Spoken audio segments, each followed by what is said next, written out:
जय माता दी दोस्तों। वर्ल्ड बेस्ट मैजिक में आपका हार्दिक स्वागत है।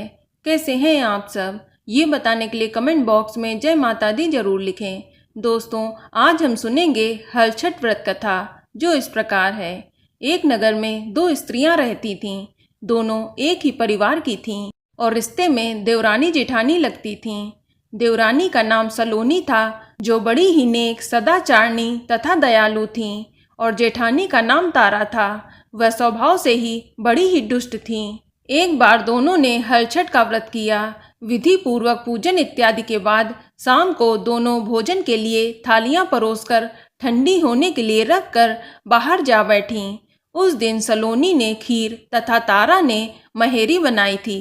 अचानक दो कुत्ते उनके घर में घुसे और भोजन खाने लगे। अंदर से चप चप की आवाज आई तो दोनों अपने अपने कमरे के भीतर जाकर देखने लगीं। सलोनी ने कुत्ते को खीर खाते देखा तो कुछ नहीं बोली तथा बर्तन में बची हुई बाकी खीर भी उसके आगे डाल दी। लेकिन तारा थाली में मुंह मारते कुत्ते को देखते ही आग बबूला हो गई। उसने कमरे का द्वार बंद किया और फिर डंडा लेकर कुत्ते को इतना मारा कि उसकी कमर ही तोड़ डाली। कुत्ता अधमरा होकर जैसे तैसे जान बचाकर वहां से भागा।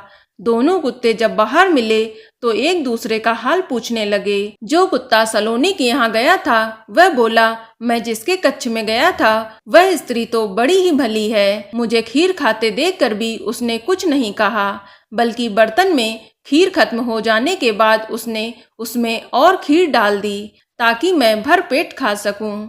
उसने तो मेरी आत्मा ही तृप्त कर दी।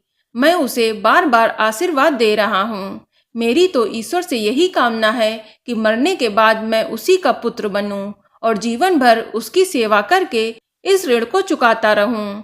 जिस प्रकार उसने मेरी आत्मा को तृप्त किया है, उसी प्रकार मैं उसकी आत्मा को तृप्त और प्रसन्न करना चाहता हूँ।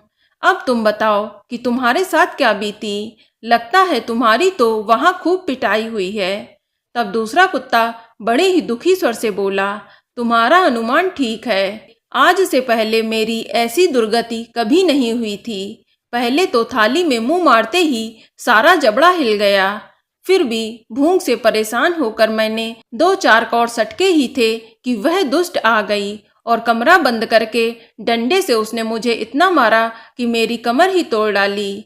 मैं तो ईश्वर से यही निवेदन करता हूँ कि अगले जन्म में मैं उसका पुत्र बनकर उससे बदला चुकाऊं। जैसे उसने मार मार के मेरी कमर तोड़ी है, वैसे ही भीतरी मार से मैं भी उसका हृदय और कमर तोड़ डालूं। कहते हैं कि बेजुबान की बद्दुआ बहुत बुरी होती है। इसे दैव योग ही कहा जाएगा। कि दूसरा कुत्ता शीघ्र ही मर गया और मरकर उसने तारा के घर में ही पुत्र रूप में जन्म लिया। पुत्र रत्न पाकर तारा बहुत खुश हुई। पुत्र को लेकर उसने अपने मन में बड़े बड़े मंसूबे बांध लिए। मगर दूसरे दिन ही जब घर में हलषष्ठी का पूजन हो रहा था, तब वह लड़का मर गया। तारा की तो जैसे दुनिया ही उजड़ गई। वह दहाड़े मार मार कर रोने लगी, मगर किया भी क्या जा सकता है। जैसे तैसे उसने अपने सीने पर सब्र का पत्थर रख लिया। फिर तो हर वर्ष उसके लड़का होता और हलषष्ठी के दिन मर जाता। जब 3-4 बार ऐसा हुआ तो तारा को इस पर कुछ संदेह हुआ कि आखिर मेरा लड़का हलषष्ठी के दिन ही क्यों मरता है। फिर एक रात सपने में उसे वही कुत्ता दिखाई दिया। उसने कहा कि मैं ही बार बार तेरा पुत्र होकर मृत्यु को प्राप्त हो रहा हूँ। तूने मेरे साथ जो व्यवहार किया था, मैं उसी का बदला चुका रहा हूँ। तारा बहुत दुखी हुई और उसने अपने किए का प्रायश्चित करने का उपाय पूछा।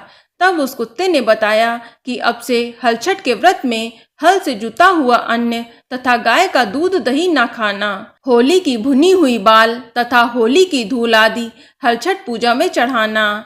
तब कहीं मैं तेरे घर में आकर जीवित रहूंगा। पूजा के समय यदि तारक गण छिटकें तो तू समझना कि अब मैं यहाँ जीवित रहूंगा। तारा ने वैसा ही किया और इस साल हलषष्ठी के व्रत के प्रभाव से उसकी संतान जीने लगी। तभी से संतान कामना और सुख सौभाग्य के लिए यह व्रत किया जाने लगा। तो बोलो हलषष्ठी माता की जय। तो दोस्तों, यह जानकारी आपको अच्छी लगी तो कमेंट में जय माता दी जरूर लिखें, और अगर आपका कोई सवाल हो तो उसे कमेंट बॉक्स में अवश्य पूछ लें। और इस वीडियो को लाइक करें, शेयर करें और साथ ही साथ चैनल को सब्सक्राइब करें। धन्यवाद।